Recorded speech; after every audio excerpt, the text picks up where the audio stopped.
welcome to another garage vlog on my channel. My name is Marshall3498. This is a motovlogging channel that I'm doing this for. This is basically a motovlog how to kind of my setup, but mainly some tips and tricks for those of you who are looking into getting motovlogging. For starters, let me say I'm not new to this motovlog thing. I've done this now for, God, I can't even think. Except for the couple garage vlogs like this one, there's a total of almost 300 vlogs on my channel.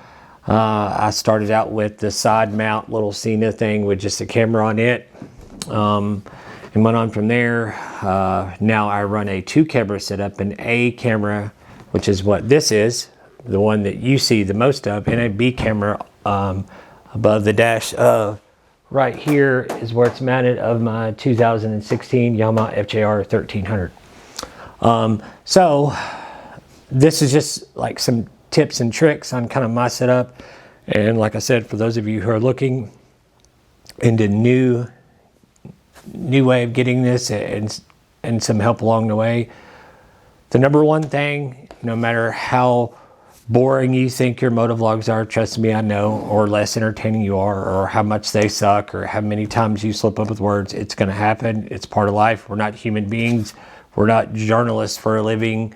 We don't speak in front of a camera every day. So it's a hard thing to do. Even like this, the garage vlog to me is so weird compared to just on the bike. I don't have to look at a camera. I can just ride down the road and have a conversation with basically myself, but you're having a conversation with your audience for the topic you want to talk about.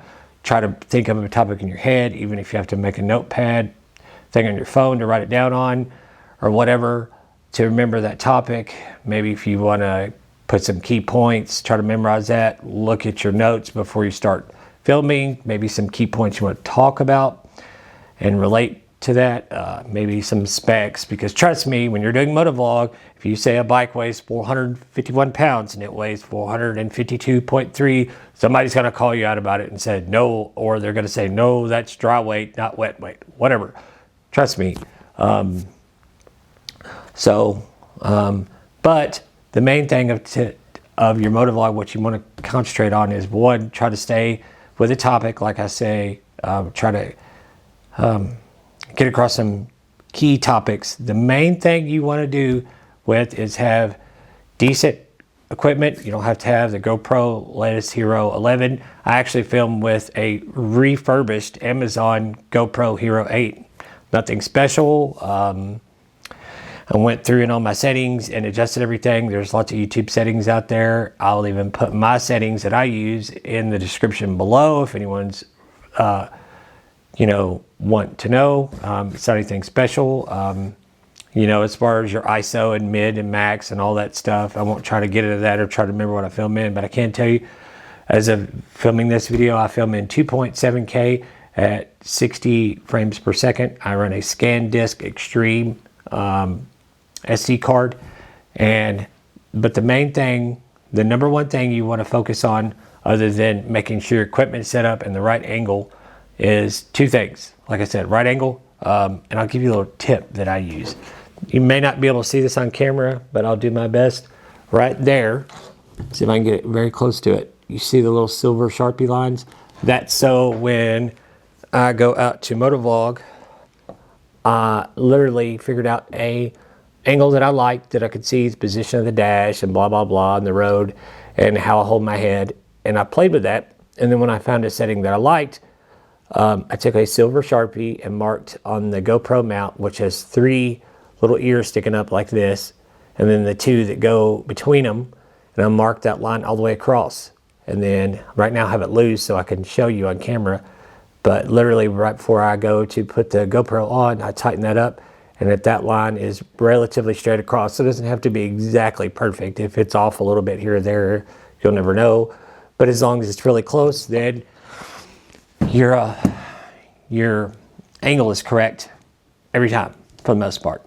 Number one thing, other than that, what you want to focus on is very little to no wind noise at all. Can't tell you how many big channels that I've watched, and it happens to all of us, And it may be a fantastic topic, great scenery, all that, but they did something right down the road and everybody's guilty of it, of simply, you know, their mic's not plugged in, they lose that footage, or even if their mic is plugged in, the wind noise is so terrible, it's almost unwatchable. So other than that, like your angle is pretty easy for the most part once you get it figured out, but you want to have, like I said, 0 to no wind noise at all. And one tip, this is a Shoei RF 1200, if anybody wondering. And one things you can do, the two things that I do to help me is always run a chin curtain. That will help a little bit to keep as much air from going underneath your helmet. And another thing is literally, I'm trying to look at where I'm facing, where my finger is, roughly not right here at the corner of my mouth, but not like at my nose, like right in between and just barely above my lip is where my mic is in this helmet. It's just barely in front of, there's no way you're gonna be able to see it on camera. I'll see if I can even find it.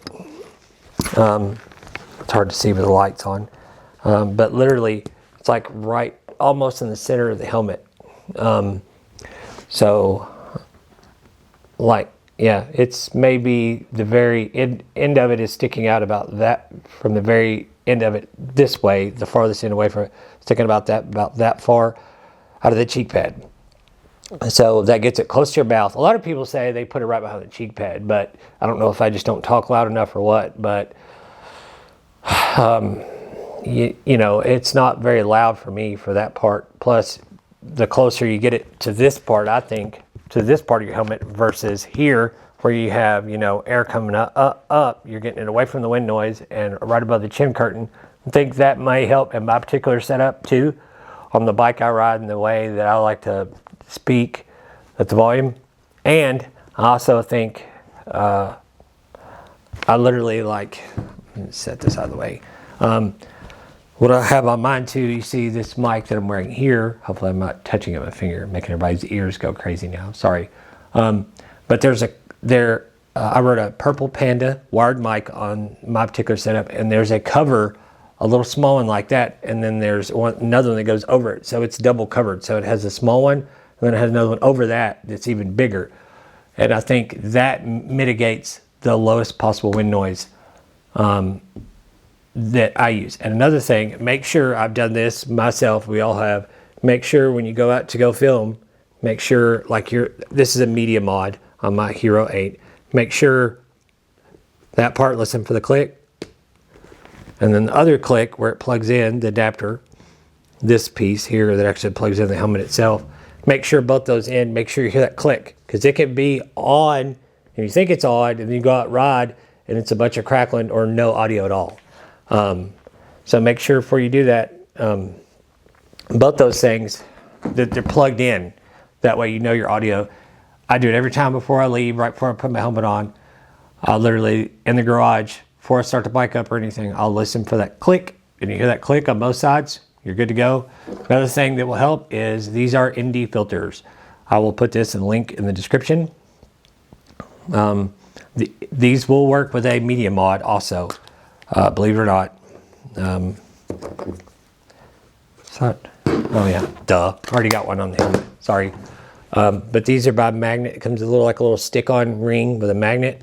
And these, they're not very expensive. You get an 8, a 16, and a 32. And you just line it up. And you will have to fiddle with it and make sure it's on there, because it will be like snapped and you think it's good, and then you don't want it to lose it going down the road. But that will help too. Like if it's a sunny day, I'll always wear one, even like an 8 if it's a fairly overcast day, especially in the summertime when all the leaves and grass is green. It helps to vibrate, make all the colors be vibrant and stand out and just look that much better. And it adds just that little bit of detail to your videos and make them look that much better. So I know this is a very kind of long-winded, a lot of you probably already watching by now, but whatever, video, but it's all of my tips that I've used that have helped me along the way. And for anybody new starting out, like I said, get your audio right and get your angle of that right. You don't have to have the best equipment.